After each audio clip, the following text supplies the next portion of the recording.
Salam olahraga, jaya! Salam olahraga, jaya, jaya, jaya!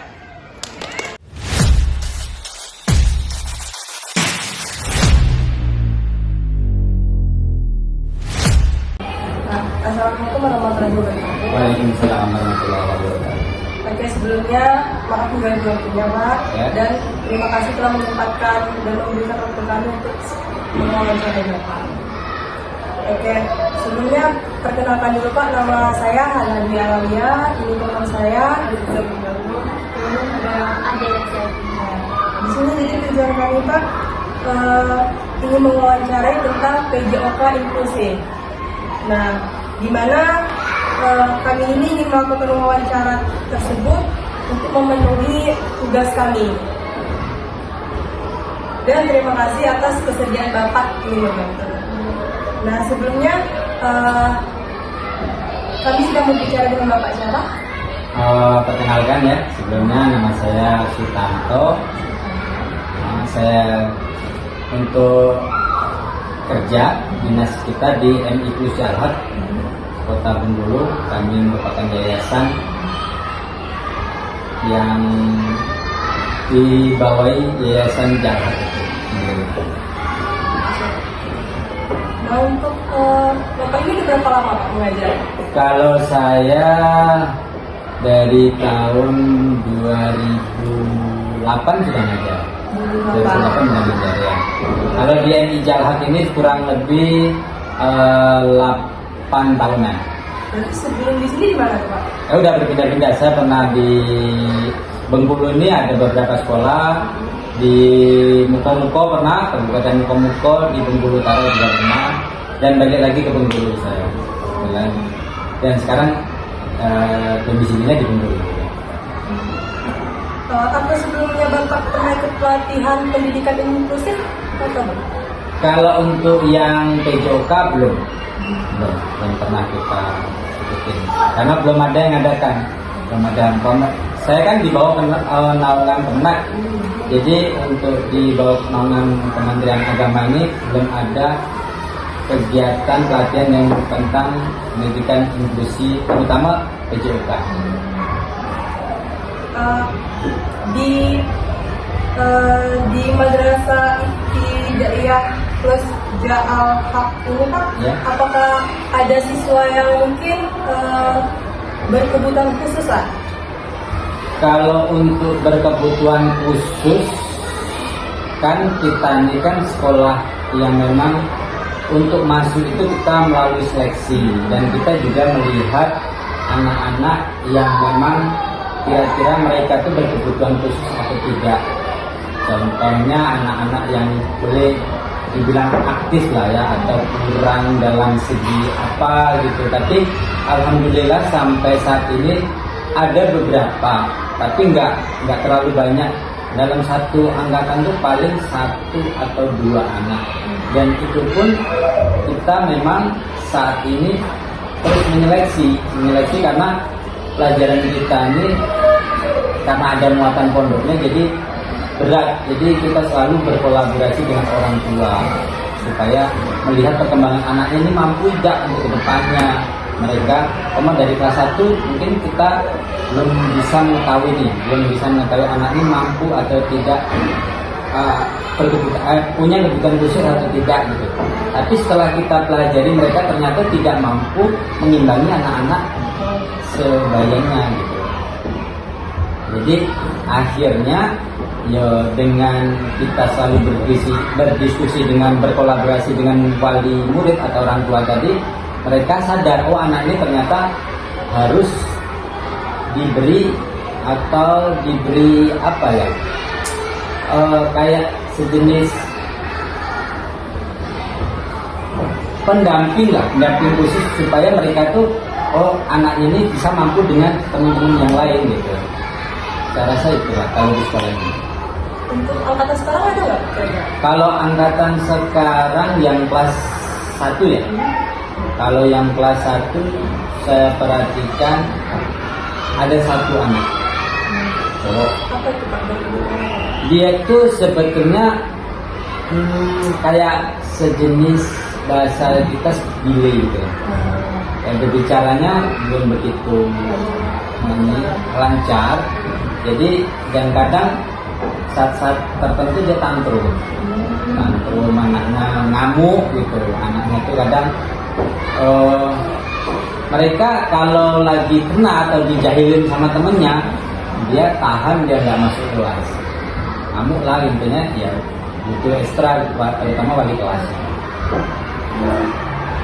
Nah Pak, apa yang Bapak pahami tentang PJOK inklusi Pak? PJOK inklusi ya, kalau saya lihat di sini kan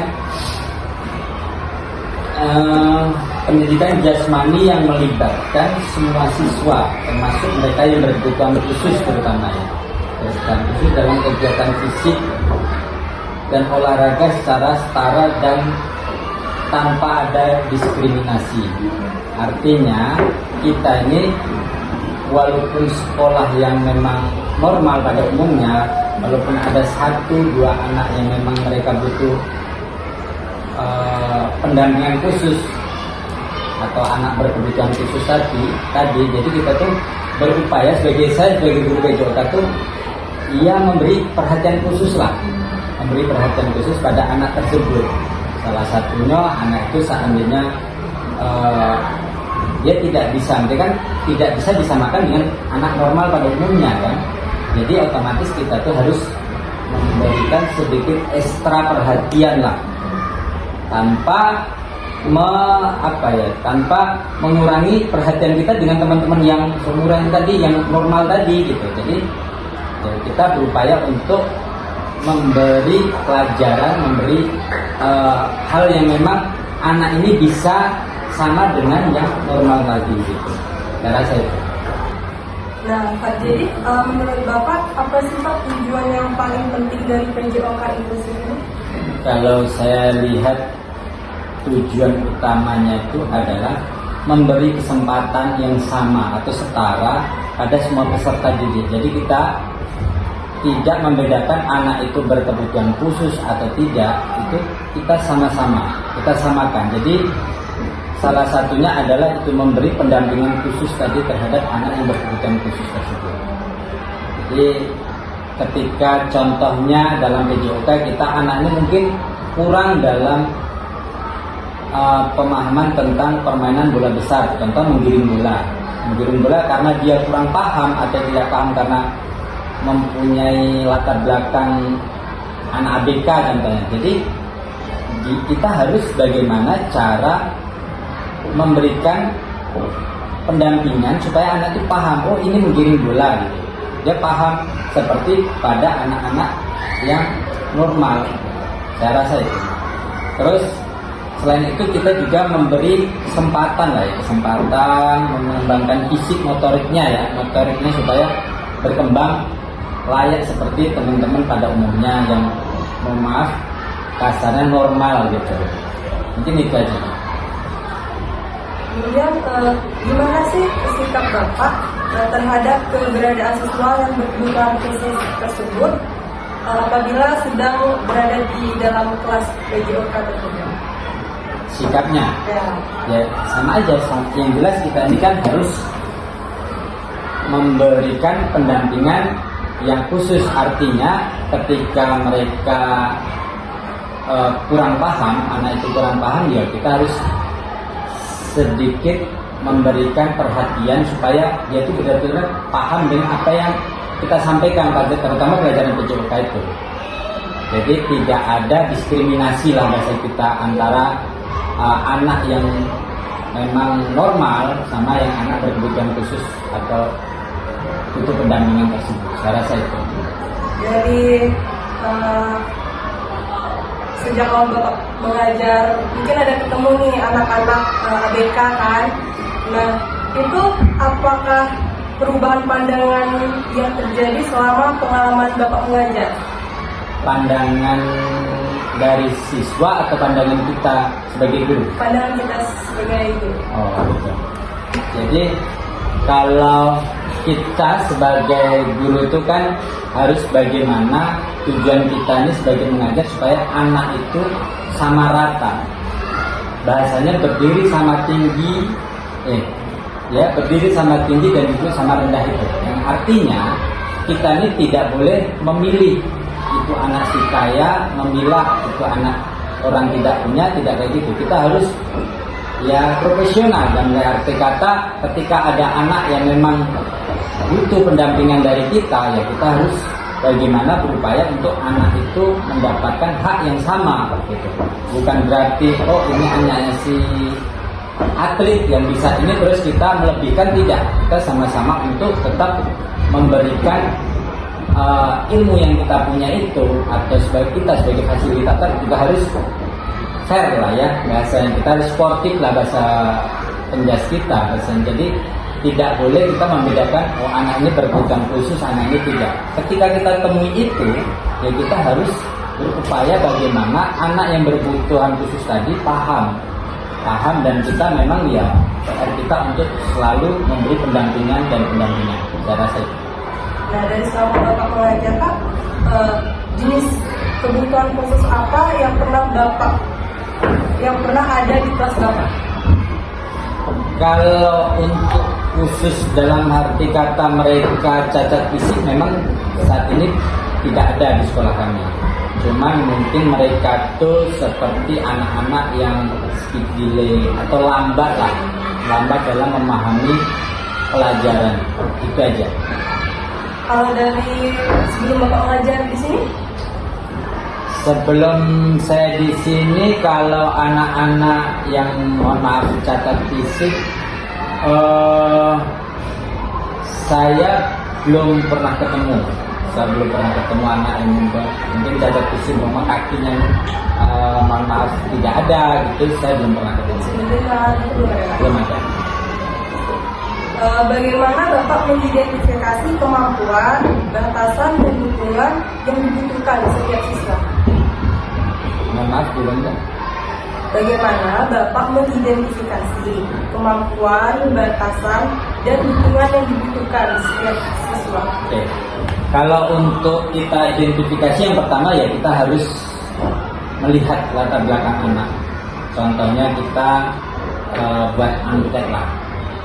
Sebelum belajar, kita ketahui apa anak ini, kekurangan atau kelebihan anak ini, kita buat angkat dulu, kita sebarkan. Contohnya hobi, salah satu contoh hobi anak ini kemana ini, dalam segi olahraga ada yang hobinya main voli, main basket, main atau berenang atau yang lain gitu. Jadi dari situlah nanti setelah ketemu itu nanti saya kelompokkan, oh anak ini hobinya ini, kebutuhannya ini, kurang kelebihannya ini dan kekurangannya ini, baru nanti setelah saya kelompokkan, saya ketemu, baru nanti saya beri pendampingan yang memang anak-anak kira-kira kurang dalam segi ya itu tadi. Apakah ada kerjasama dengan orang tuanya Pak? Kalau untuk kolaborasi mungkin tetap pasti ada. Terutama kita ketika ada anak yang memang kurang, apalagi kami siswa kami selalu minta dukungan dan selalu intens untuk memberi laporan perkembangan anak ini ke orang tua, karena memang itulah tugas kami bukan kami hanya sekedar mengajar, tapi kita memberikan laporan apa kurangnya anak-anak ini terhadap orang tuanya gitu. Selain itu juga kita selalu berkomunikasi dengan manajemen kurikulum, contohnya kesiswaan gitu. Bagaimana Bapak menyesuaikan RPP atau perencanaan pembelajaran PJOK untuk siswa berkebutuhan khusus? Nah, kalau untuk RPP-nya mungkin kita pakai RPP umum seperti umumnya, tapi mungkin untuk anak yang berkebutuhan khusus tadi ya kita bukan istimewakan, tapi mungkin kita modifikasi lah bahasanya kan. Kita modifikasi, umpama contohnya permainan bola besar, ketika dia mungkin kurang mampu untuk menambah itu, ya kita memahami atau memberi modifikasi itu supaya anak itu paham, itu aja, dan layak seperti teman-teman pada umumnya. Nah Pak, biasanya bagian mana dari perencanaan yang paling sering yang harus Bapak modifikasi? Perencanaannya? Ya. rencananya mungkin ya kita udah tahu nih, setelah kita identifikasi tadi kan kita udah tahu nih anak berkebutuhan khusus atau tidak. Jadi ya mungkin kita sedikit bedakan lah ya tentang bagaimana umpama anak ini kita tuntut untuk sesuatu yang memang agak berat karena kita udah mampu nih menendang bola dengan kaki bagian dalam contohkan. Sedangkan anak ini tidak mampu, jadi harus kita bagaimana yang penting dia tuh melakukan, jangan sampai tidak melakukan tapi nilai ada gitu, tapi tetap dia lakukan dan bukan nilai kasihan juga bahasanya, tapi intinya dia tuh tetap melakukan dengan nilai yang tentunya berbeda lah. Ya, siapa saja yang Bapak libatkan dalam proses perencanaan? Yang jelas karena kami itu buat RPP dan selalu kami itu ada manajemen itu ada kurikulum, kesiswaan dan kepala sekolah, dan lainnya kita libatkan semuanya itu untuk pembuatan RPP. Dan kemudian modifikasi apa yang biasanya Bapak lakukan pada materi, alat, atau aturan permainan? Seperti yang saya bilang tadi, sebetulnya kalau modifikasi itu ya kita sesuaikan dengan kebutuhan anak tadi, supaya anak itu tetap bisa melakukan apa materi yang akan kita sampaikan tadi. Contohnya ya tadi menendang bola, mungkin dia kan kalau kita ikuti dengan anak normal mungkin susah, tapi ketika kita beri modifikasi tadi supaya anak itu tetap melakukannya, insya Allah dia bisa melakukan seperti teman-teman normal pada umumnya. Bisa Bapak bantu untuk memberi contoh situasi nyata ketika melakukan adaptasi kegiatan agar siswa berkebutuhan khusus tetap bisa terlibat. Contohnya aja, semisal kayak di kelas Bapak deh. Tadi dulu, Pak. Ini berarti kalau ini bukan praktek contohnya nih. Iya, Pak, praktek juga. Berarti kita harus ke kelas ya? Enggak, maksudnya tuh Pak, Ya. gini, kan bisa nggak Bapak memberikan contoh kayak situasi saat Bapak mengajar itu di situasi kelas Bapak sekarang, kan misalnya kebetulan misalnya kayak kan di sekolah ini kan sekarang ada yang berkebutuhan khususnya mungkin sulit untuk mengontrol emosinya, delay. Nah, itu cara Bapak menanganinya di kelas Bapak, itu gimana Pak? Sebetulnya kalau anak-anak yang di sini ya Mbak, pengalaman saya yang di MI Plus Jalhat ini, anak-anak yang berkebutuhan khusus itu memang jarang. Itu ada tapi sedikit gitu.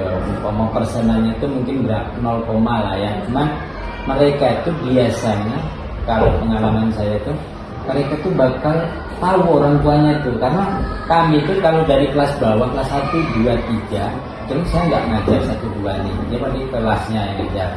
Nah 3, 4, 5 itu kan anak-anak itu saya sendiri, maksudnya saya yang kecilkan.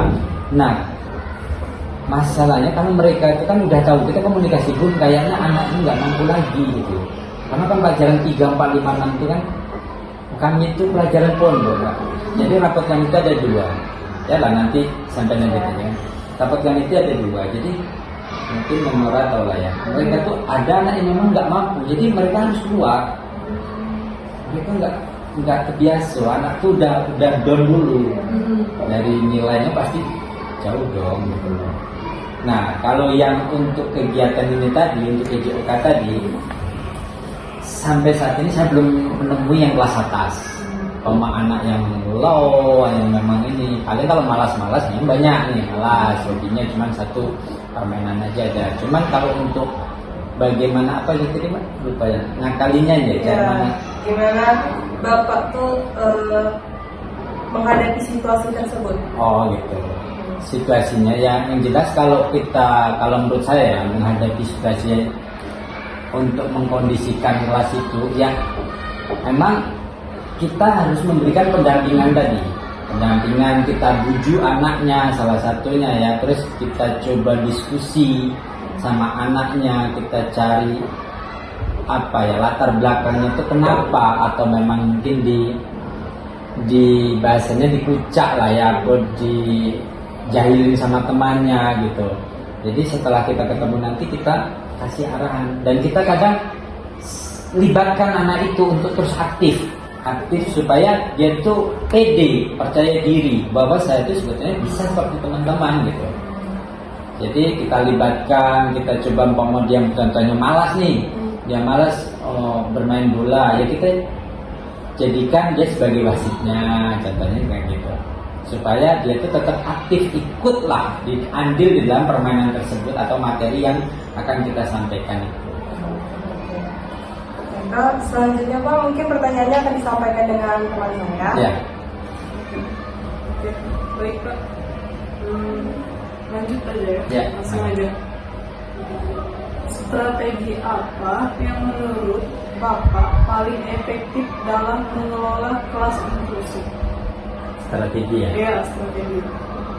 Kalau yang jelas untuk strategi ini kan kita, kalau orang lapangan ini untuk di kelas seperti lapangan ini di kelas, karena kan kalau PJOK ini identik dengan lapangan nih atau nih.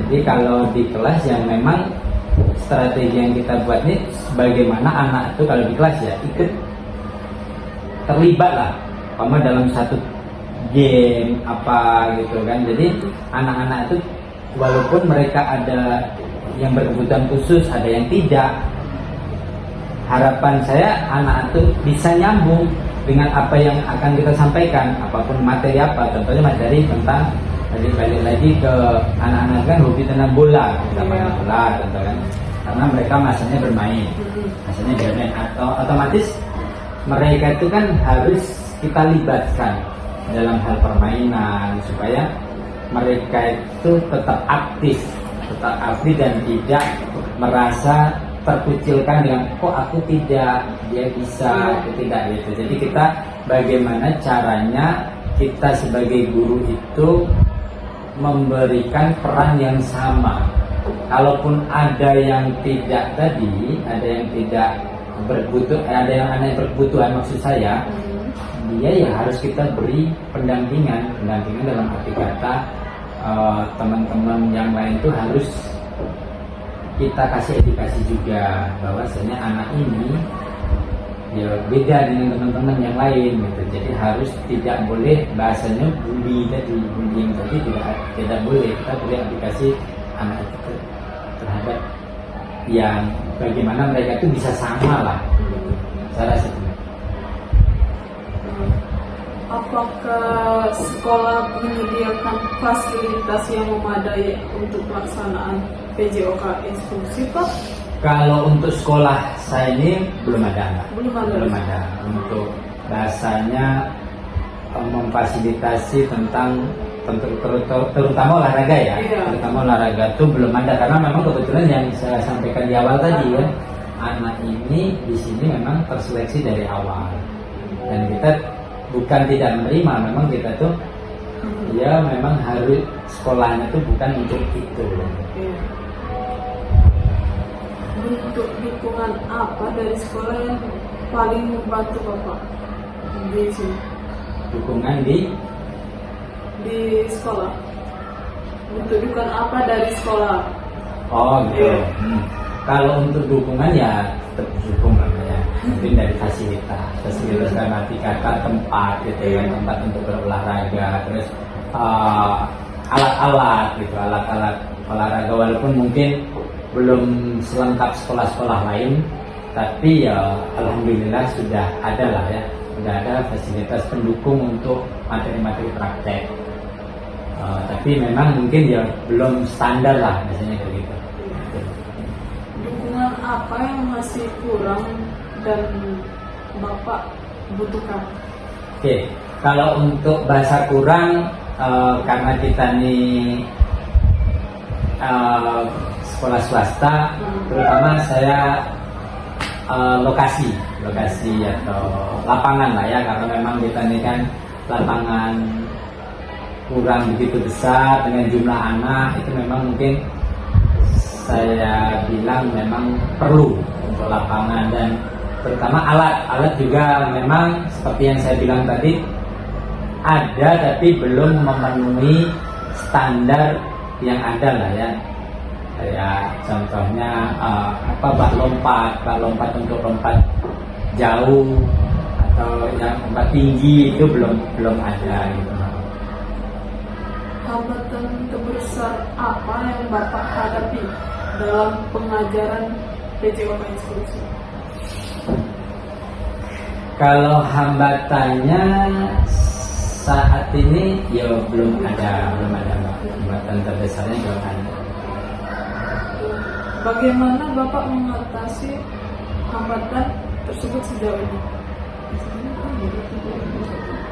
Ya, karena belum ada, nggak ada. Kalau mengatasinya ya yang di awal aja tadi sebetulnya saya berusaha, seandainya pun ada, saya berusaha untuk memberi pendampingan yang khusus tadi terhadap anak yang berkebutuhan khusus supaya layak. Semisal ada itu Pak hambatannya, itu gimana cara Bapak mengatasi? Cara mengatasinya kita selalu berkolaborasi, memberi pendampingan, kolaborasi dengan kesiswaan dan wali murid, terutama ya anak dari orang tua dari anak yang berkebutuhan itu, supaya nanti berjalan anak itu bisa layak atau bisa mengikuti pola belajar seperti teman-teman pada umumnya. Kan tadi kan Bapak ada bilang kayak kurangnya alat nih.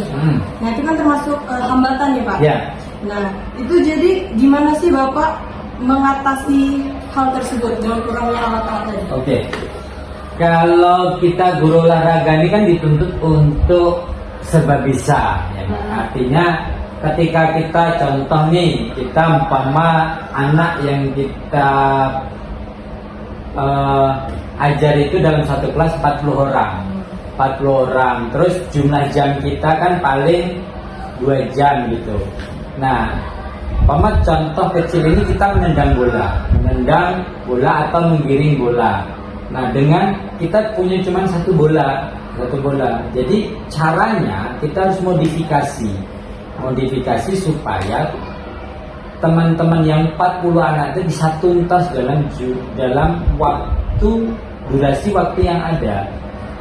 Durasi waktu 2 jam itu bagaimana mereka tuh bisa tuntas dengan satu bola. Modifikasinya kalau saya gitu, modifikasi cara ngajar ya terutama ya. Kalau modifikasi tempat ya tentu dengan lapangan tadi ya, bagaimana cara kita memanfaatkan sempitnya lahan tadi supaya anak-anak itu selalu bisa aktif dan materi yang kita sampaikan itu bisa tersampaikan tanpa kita harus pindah-pindah tempat. Apakah ada situasi yang membuat Bapak merasa tidak siap? Tolong Bapak berikan contoh. Kalau situasi tidak siap itu saya rasa dengan saya sudah lama mengajar, insya Allah saya selalu siap. Ya, apapun kondisinya kan, dengan cara yang itu tadi, mau kita kurang alat, bagaimana caranya kita modifikasi supaya alat itu ada tanpa harus melihat yang alatnya harus baku, bolanya harus standar kan enggak gitu.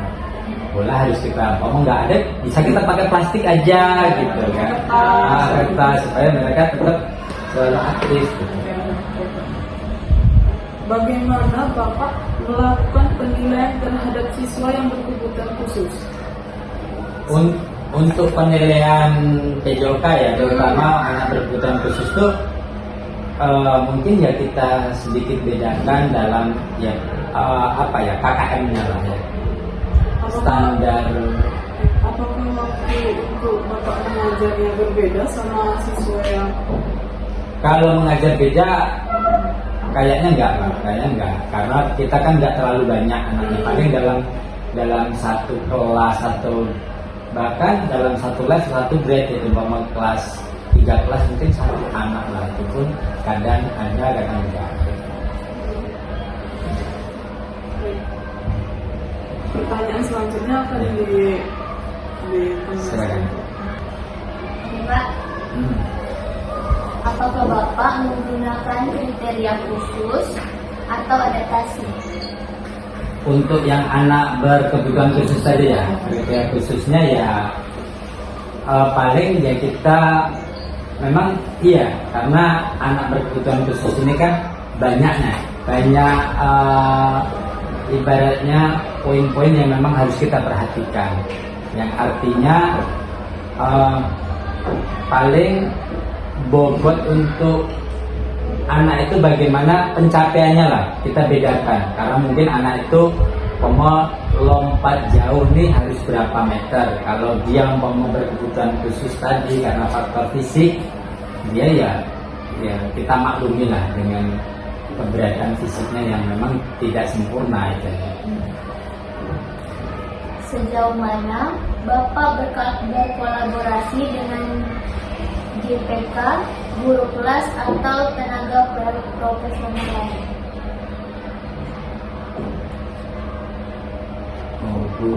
Guru berkebutuhan khusus tadi. Kita kalau kolaborasi pasti ya, karena seperti yang saya bilang di awal tadi sebenarnya sudah terjawab ya. Kalau memang kita ini kan selalu memberikan laporan dari hasil apa pencapaian yang sudah anak capai gitu terhadap wali murid ya terutama, dan selain itu kita selalu berdiskusi dengan manajemen, artinya kurikulum kesiswaan. Kalau memang kita ada kendala ya kita harus selalu berkolaborasi. Caranya bagaimana ya, setelah anak itu umpama tidak tercapai atau kita ada kesulitan, selalu kita infokan terhadap wali atau manajemen yang kita punya gitu, terutama kurikulum atau kesiswaannya. Contoh kolaborasi apa yang menurut Bapak paling berdampak? Kolaborasi yang paling berdampak itu ya kita kolaborasi tentang bagaimana kita menciptakan anak itu selalu bersemangat lah, tidak minder dengan kekurangan yang ada. Kita kolaborasinya dengan memberi semangat tadi, dengan kita memberi motivasi terhadap anak dan minta dukungan dari wali kelas, guru BK atau kesiswaan, kalau di sini kesiswaan dan kurikulum serta orang tua tentunya kayak gitu. Pengalaman paling berhasil yang pernah Bapak alami dalam mengajar PJOK inklusif? Kalau pengalaman yang berhasil gimana ya Mbak? Sebetulnya kan sekolah kami itu ya memang sekolah normal pada umumnya gitu. Tapi kalau ketemu anak, karena dari awal kita udah selektif tadi kan. Kalau pengalaman yang berhasil mungkin ya kita memberikan apa ya, motivasi pendampingan ke anak-anak itu supaya dia tidak minder, dan kita memberi juga apa bahasanya tuh, edukasi terhadap teman-teman tadi untuk tidak saling membuli terhadap anak yang memang berkebutuhan khusus itu, paling itu.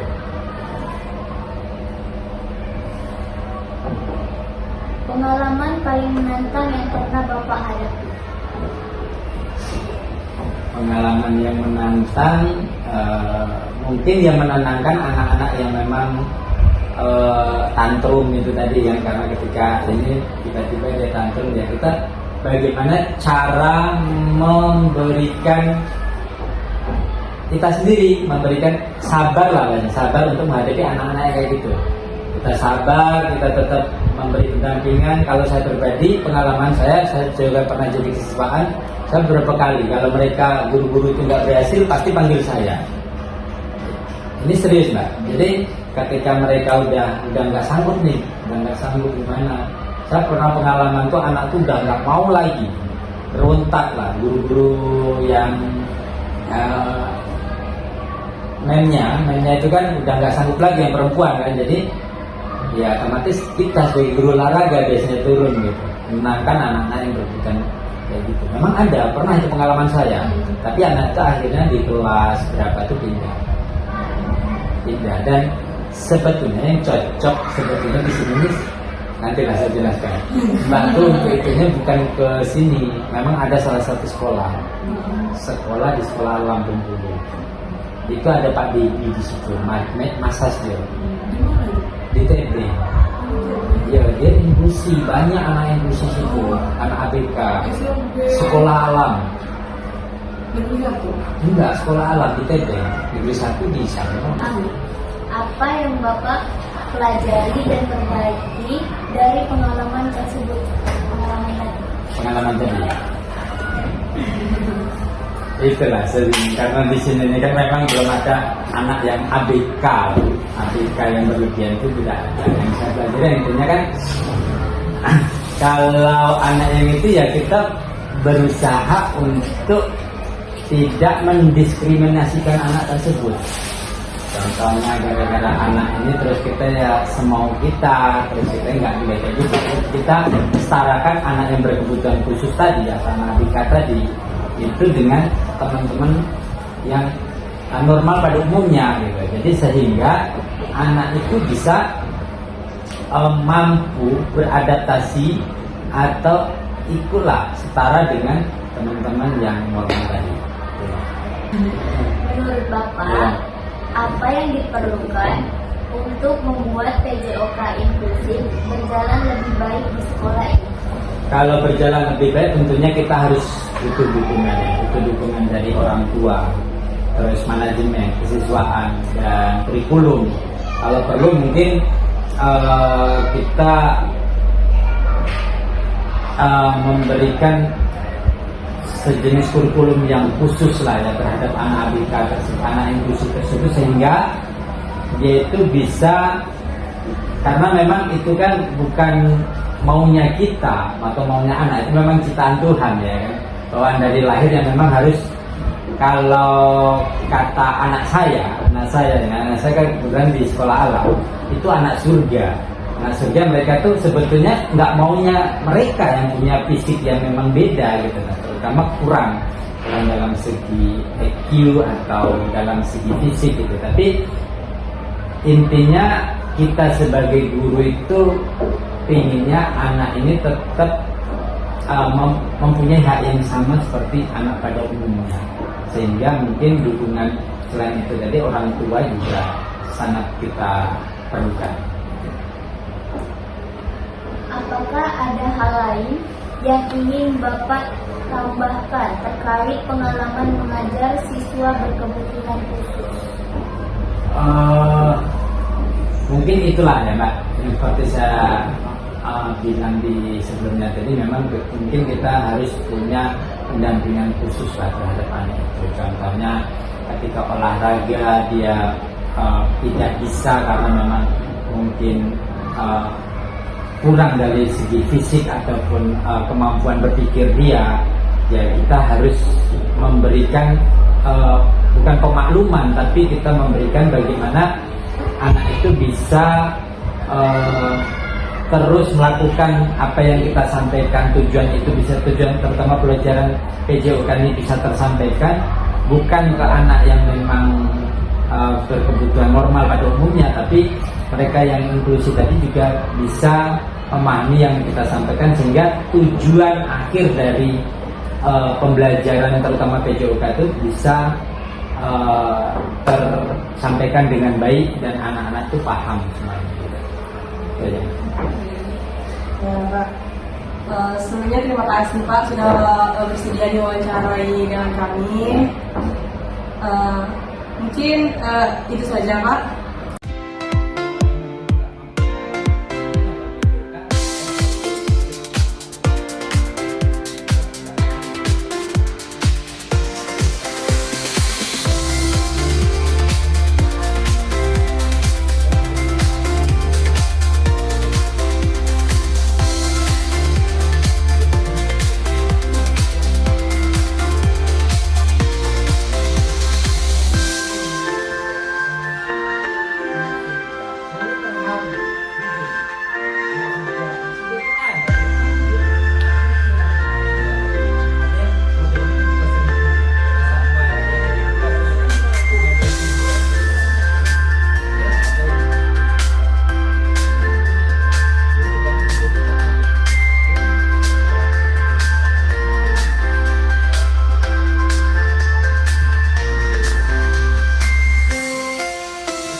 Bapak. Ya.